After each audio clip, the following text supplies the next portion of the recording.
Plas Newydd behind me. You see he's knocked down the bay window, taking down one chimney breast. Probably going to expand that one side. There was a Victorian bay window. If I'd have bought it, I'd probably be restoring it to some sort of Victorian, sorry, it would be Edwardian condition in a tasteful manner.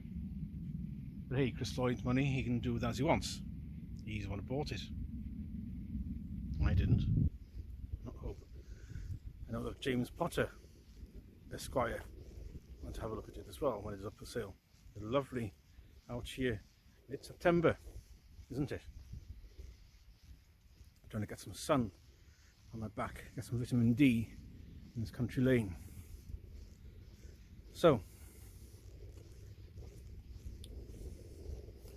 Bernadette, Spofforth. I think she was named 55, according to the reports. 55-year-old farmer's wife, and she's also a businesswoman from Chester area. You see, when her interviews, she was interviewed in a study as vast with a library. She lives in a library, and very, very prolific on X, formerly on Twitter, and what it was before it got taken over by Elon Musk. She had several accounts lost by X, by Twitter, as in, we don't like what we're typing here, we'll just sort of randomly, oh sorry, we can't find a technical error, it must have been a database problem, translation, a purple haired offendertron with a septum piercing in San Francisco took exception to what she was writing, and bingo, delete. So she still is prolific. She's a very, very helpful woman, and she knows people who I know. Bernadette.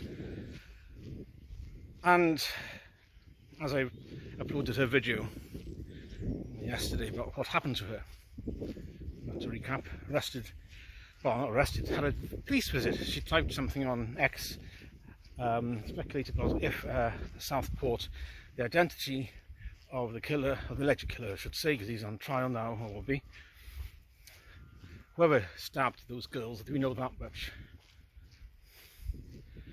And she speculated, if this is true, that's an abstract, as I said in the previous video, that is an abstract, hypothetical question, which does need to be asked.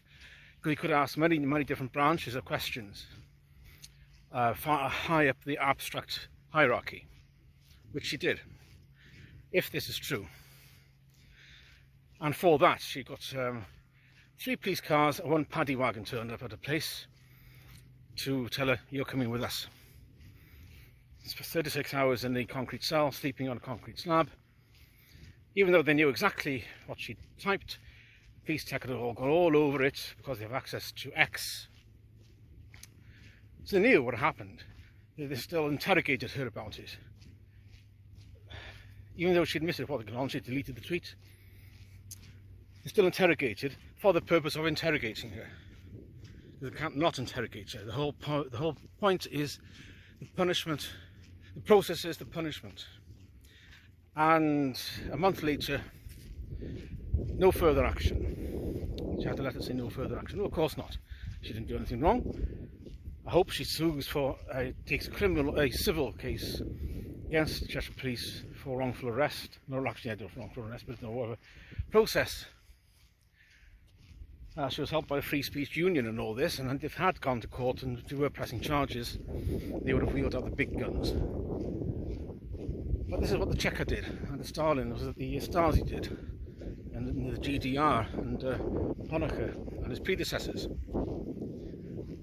It's very clear that there is a certain prescribed opinions that can be shared, certain prescribed opinions that can't be, or discussed. And if you do share those unwanted opinions, rather all contrary to the narrative. Guess what, sunshine? Not done for. And these opinions, we're trying to work out where these opinions, or the prescribed narrative, as you can call it, come from. In the days of the Frankfurt school, they would have been the origin in the 30s and the 40s. They then affected academia, certainly in the US, and then exported it to our academia over here.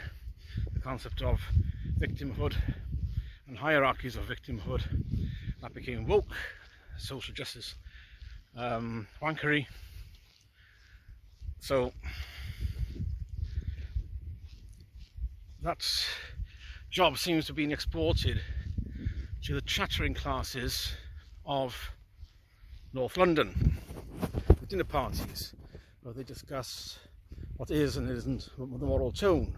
Remember, the cabinet ministers and senior politicians of the Uniparty, also part of these. When you see this bluster about certainly PMQs and elsewhere, that the Lib Dems taking a pot shot at the Tories, Tories taking a pot shot at Labour, Labour taking a pot shot at the Lib Dems, and so on and so on. That's all show. The reality is they're all chums. Very, very clearly chums. And because of that, they have to create this illusion to keep you all fooled. And doggos, 3 of them.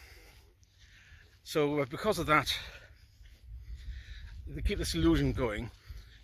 They have to have the support of the media to keep you in the assumption that they're at each other's necks, blah blah blah. That's all theatre. So they're all in bed with the media, talking about Radio 4 editors of the Today programme and PM, and also Newsnight and senior BBC News editors and all the rest of it. The chattering classes, and also you can lump in Channel 4 News here as well, for the purpose of, that's where then with the friends and the quangos and the charitable sector, that's where the tone is set. What's the tone? What is the tone? What are the approved opinions currently? Who is the oppressed at the moment? Not the oppressed as well. Who can we have a go at? So this gets passed down to the adventures of the BBC, then through the hierarchies of the BBC towards it's this way into programming, where the social issues get forced on the gaslit. That's the public hold these socially liberal views when we know from surveys that they aren't.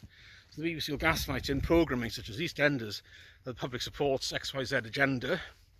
As a whole, it supports these various agendas when they don't, and also gets passed down onto the programming, also onto the news. A headline today on the BBC News website that 14 killed in Lebanon and several hundred injured, whatever, by exploding pages and walkie-talkies. It didn't say those killed and injured are Hamas terrorists. These are Hamas devices, Hezbollah, Heznobollocks, handed out by Heznobollocks hierarchy to their operatives being the terrorists. So you're looking at it, you think, well, explosions in Lebanon, well, that can only be Israel, therefore the Jews. They must be at these nasty people, doing it again to those poor, oppressed Lebanese. There was a Mossad operation to isolate and bring down, maim, as many, in a surgical strike, as many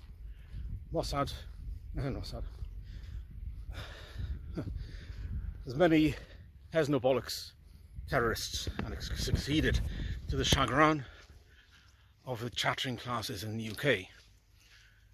You can't trust them one bit. They're pushing on that agenda. I should try to walk in the middle of the road here, get some sun. So it's